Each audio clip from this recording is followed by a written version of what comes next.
Elhamdülillahi Rabbil alemin ve salatu ve selamu ala Resulillahi ve ala alihi ve sahbihi ecmain. Kale aleyhi salatu ve selam. Emlik aleyke lisaneke. Vel yesta'ke beytuk. Vebki ala hati'etike. Peygamberimiz sallallahu aleyhi ve sellem aytdı. Tilingni tiy. Uyingda o'tir, ham gunohlarim uchun ila. Birinchisi tilingni tiy dedi. Tilingni tiy, ya'ni tiling bilan g'aybat siylashma. G'aybat siylashma. Umuman tiling bilan gunoh ishlama. Gunohli narsalar tiling bilan siylashma. Senga qo'g'ilmagan narsalar, aybirlar turida siylashma.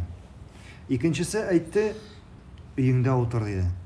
Uyingda o'tir ma'nosi, ya'ni turli fitnalarda qatnashma. Turli fitnalarda qatnashma. Ham shulay olimlarimiz aytadi, bu so'zlarning ma'nosi dey bo'lganga qanoat bo'l. Ya'ni